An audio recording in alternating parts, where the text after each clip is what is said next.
You've seen him. Maybe you've dated him. Maybe you are him. He's the guy who makes everyone laugh, avoids conflict like it's lava, charms the room without ever really saying anything real. On the outside, he's got it together, maybe even successful. But scratch the surface, and it's all styrofoam underneath. Emotionally, he's still a kid playing dress-up in a man's life. Carl Jung had a name for this, the infantile personality. It's not just immaturity. It's not about liking video games or refusing to wear a tie. This goes deeper. It's about a man whose development froze somewhere between boyhood and real adulthood. A man whose body grew up, but whose psyche never quite got the memo.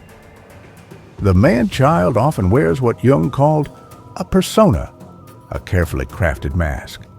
In this case, it's the fun guy, the cool boyfriend, the easygoing dude. He's harmless, agreeable, emotionally soft around the edges. At first, he feels refreshing. No ego, no arrogance, just good vibes. But give it time. Sooner or later, the cracks show. He avoids discomfort like it's a disease. He won't make hard decisions. He can't sit with emotional tension. He ghosts instead of confronts. He pleases instead of speaks. And when life demands real strength, real responsibility, he disappears. Why? Because this man never really left the safety of his early emotional environment. Maybe his parents overprotected him. Maybe they never modeled maturity. Or maybe he had to suppress his needs to keep peace at home. So he developed a mask. Stay likable, stay non-threatening, and above all, stay small. He learned to survive by shrinking himself. And he got so good at it, he forgot it was a survival mechanism in the first place. But here's the tragic twist. The world often rewards this persona. We love the charming man who doesn't ruffle feathers. We call him sweet, laid back, harmless. But none of that means he's whole. Jung didn't see him as some quirky exception. He saw this man as everywhere, a product of a culture that confuses safety with strength, approval with identity. He's not a monster, he's not toxic, but he's emotionally undercooked. And until he ditches the persona and faces the pain he's been avoiding, he stays stuck. Stuck in shallow relationships, stuck in self-sabotage, stuck in a loop where being liked matters more than being real. Jung believed that confronting the infantile self is the beginning of real growth, not just for men, but for all of us. Because this isn't just about emotional age. It's about reclaiming the parts of ourselves that stayed small to survive. He doesn't just love his mother, he's psychologically tied to her, not in a sweet, healthy, call her on Sundays kind of way. No, this goes deeper. This is the man who can't make a move in life without that invisible maternal voice whispering in his ear. And it's not always mom herself, it's what she represents. Comfort, protection, indulgence, dependence. Carl Jung called this dynamic the mother complex. And when it shows up in men, it can absolutely paralyze their development. This man struggles to separate himself from the emotional umbilical cord that kept him safe and weak. Let's break it down. The mother complex can show up in a few ways. Some men idealize women, putting them on pedestals so high no human could reach. Others fear women, unconsciously blaming them for their inner chaos. And then there's the classic, the man-child who wants a girlfriend and a mother in one, someone to adore him unconditionally, clean up his messes, and never, ever challenge him. And here's the real kicker. He doesn't even realize it's happening. He says he wants an equal partner, but when things get serious, He expects her to soothe his emotions, organize his life, carry the emotional load. He resents being nagged, but never actually takes initiative. He avoids tough conversations, but gets passive-aggressive when his needs aren't magically met. He wants to be loved without having to grow up. And where does this come from? Often from a childhood where the mother was too much, too loving, too involved, too protective.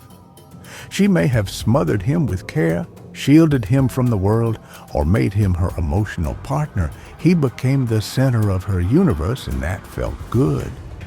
But it also trapped him.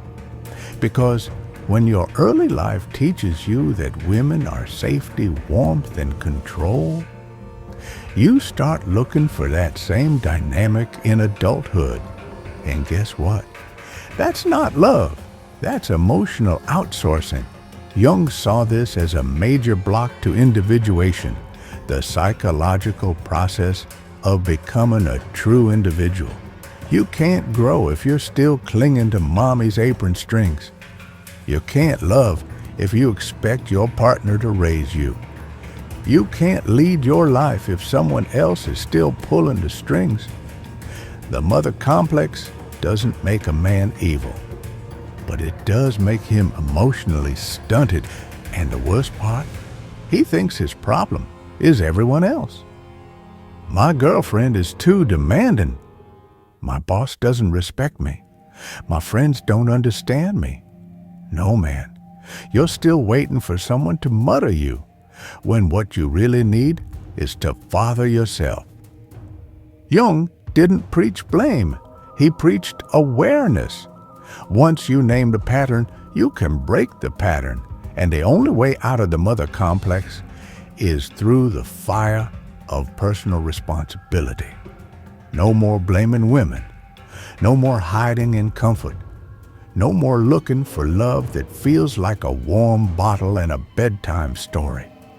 Real love doesn't coddle. It calls you up. But first, you have to cut the cord. Ever met a guy who's physically present but mentally living in a parallel universe? You ask about his goals. He talks about building $1 billion company one day. You bring up your relationship. He says he just wants to vibe and not label things. You point out a problem, he shrugs and says, it'll work out. No plan, no direction, just vibes. Welcome to the world of fantasy as a defense mechanism. Carl Jung saw this as a classic trait of the man who refuses to grow up, the escape artist. See, when a boy doesn't develop the psychological tools to face real life, responsibility, pain, rejection, purpose, he builds a fantasy life instead. It's safer there.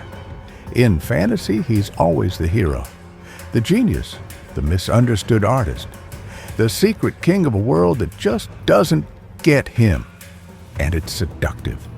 Because in fantasy, there's no failure, no need to risk, fall short, get criticized, just endless daydreams, dopamine hits, and pretend victories.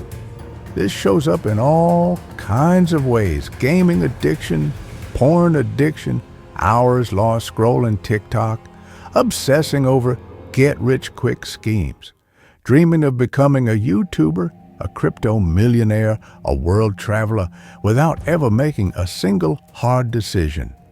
Because reality demands something: effort, sacrifice, focus, rejection. But fantasy just asks that you imagine harder. Now, don't get it twisted. Jung wasn't anti-imagination. He believed in the power of fantasy as a source of insight, creativity, even transformation. But the problem is when fantasy becomes a refuge, a place you go to avoid life, not understand it. This is where the man-child lives. He doesn't build anything. He just thinks about building. He doesn't confront his fears. He numbs them with another distraction. He tells himself he's waiting for the right time. But really, he's just stalling. And the tragedy? He knows it. Deep down, he feels the emptiness, the shame of wasted time, the quiet panic that maybe, just maybe, he's not who he imagined he'd become. But instead of facing that feeling, he picks up the controller, starts another fantasy, and the cycle continues.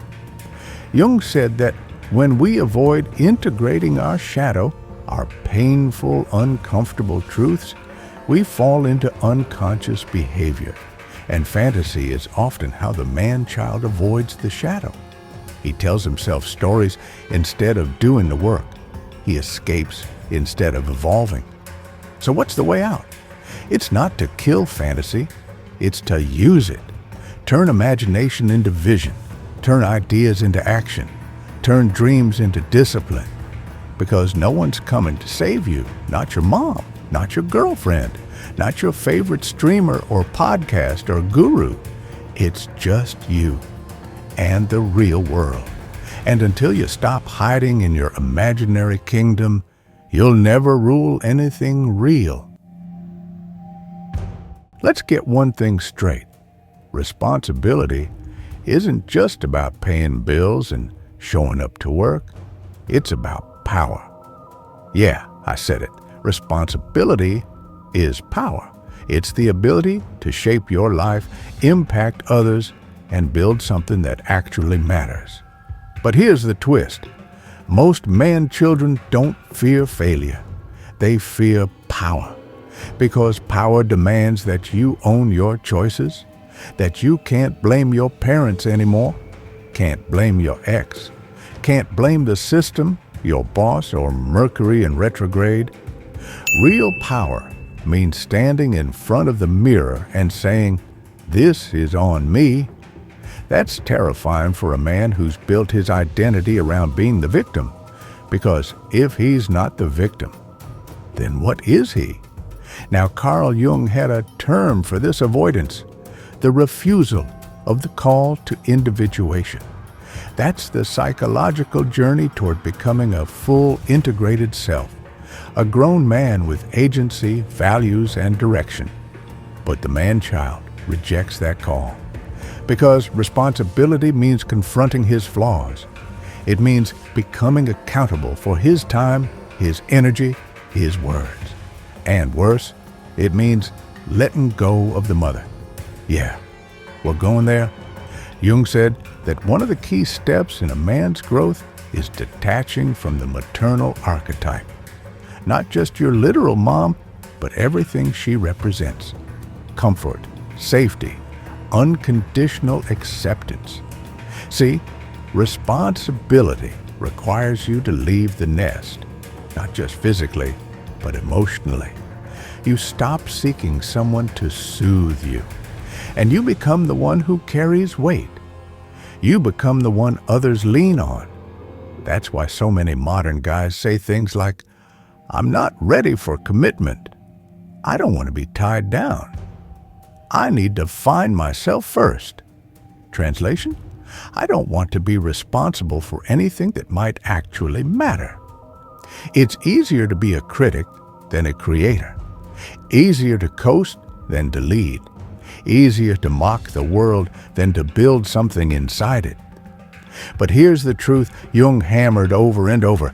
Without responsibility, there is no transformation. A man who avoids responsibility is a man who avoids becoming. He stays stuck in the limbo between boyhood and manhood, forever waiting, forever planning, forever playing it safe. And this shows up everywhere. In relationships, he won't commit, won't define, won't lead. In career, he jumps from job to job, blaming the toxic work culture. In health, he means to start working out, but somehow never does. Because taking real responsibility would mean confronting how much time he's wasted, how much he's lied to himself, how many opportunities he let rot. It's brutal, but it's also the only path forward. Jung believed that true responsibility isn't a burden, it's a doorway. It's what separates the man who talks about change from the man who becomes change. You want purpose? Pick up a burden. You want confidence? Earn it through action. You want meaning? Step into responsibility so heavy it scares you. Because power doesn't come to those who wait. It comes to those who choose it. And until he's ready to carry something heavier than his ego, he'll keep pretending life is just too complicated, when in reality, he's just scared to grow the hell up. You want to know the root of this whole mess? Look past the video games, past the half-hearted jobs, past the hookups and half-grown beards and Peter Pan wardrobes, and you'll find it, a big gaping hole where a father was supposed to be. Because a man doesn't just figure it out on his own. He learns how to be a man from another man. And when that model isn't there, or worse, when it's broken, what's left is confusion, insecurity, and a whole lot of pretending. Carl Jung didn't tiptoe around this. He said the absence of a strong father figure fractures a boy's inner development. It leaves him floating, full of potential, but no direction. All fire, no form. The father archetype isn't just about discipline and rules. It's about structure, vision, boundaries, aspiration. It's the part of the psyche that says, this is the line, this is the mountain, climb it.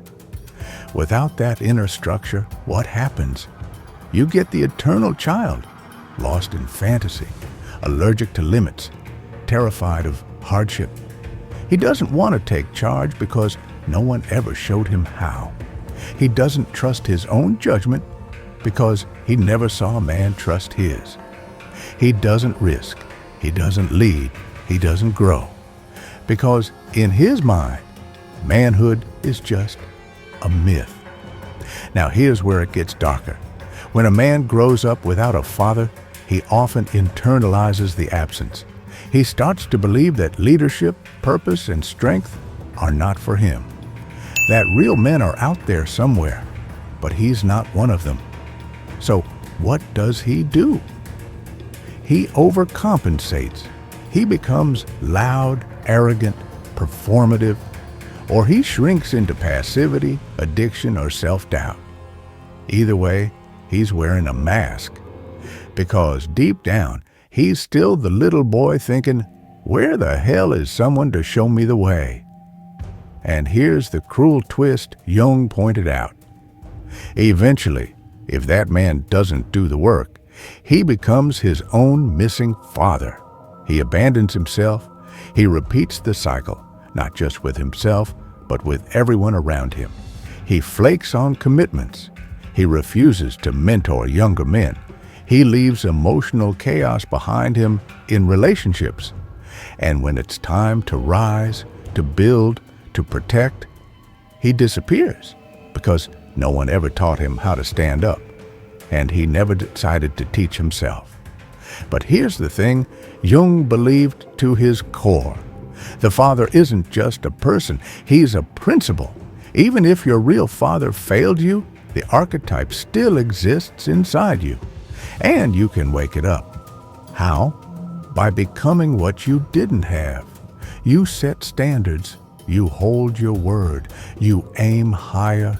You stop whining and start building. You parent your inner boy instead of letting him run the show. You become the mountain instead of waiting for someone to carry you up it. That's the only way the man-child dies. Not through shame, not through criticism, but through the steady birth of the father within.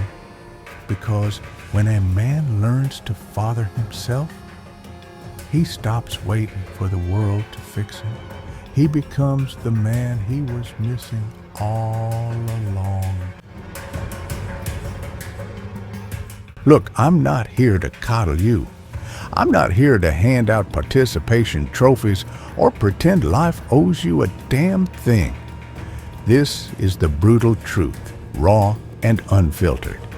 If you don't grow the hell up, No one else will do it for you. The man-child isn't a cute phase or a harmless identity. It's a trap, a prison of your own making. You can't swipe right your way out of it. You can't binge-watch success into existence. You can't blame the world, your parents, or your bad luck forever. Because here's the kicker. Your life doesn't wait. The clock ticks. The years pile on. And every second you spend playing Peter Pan, you're robbing yourself of the man you could be. It's time to stop being a spectator in your own story. Time to stop running from responsibility, from discomfort, from your own potential. Manhood isn't a destination you reach magically. It's a daily decision, a battle, a commitment. You have to decide, right here, right now, are you going to keep living in the shadow of a boy, or are you going to rise, claim your power, and become the man you were meant to be? Because the truth is, there's no magic wand, no secret formula. There's only the choice, grow up or stay lost. And honestly, if you choose to grow up, you'll find something unexpected: freedom, respect, strength, and maybe, just maybe, peace. So what's it going to be? Will you keep waiting for someone else to fix you? Or will you finally stand up, take charge, and be the man? The world's waiting, but it won't wait forever. Make your choice, because time is the only thing you really can't get back.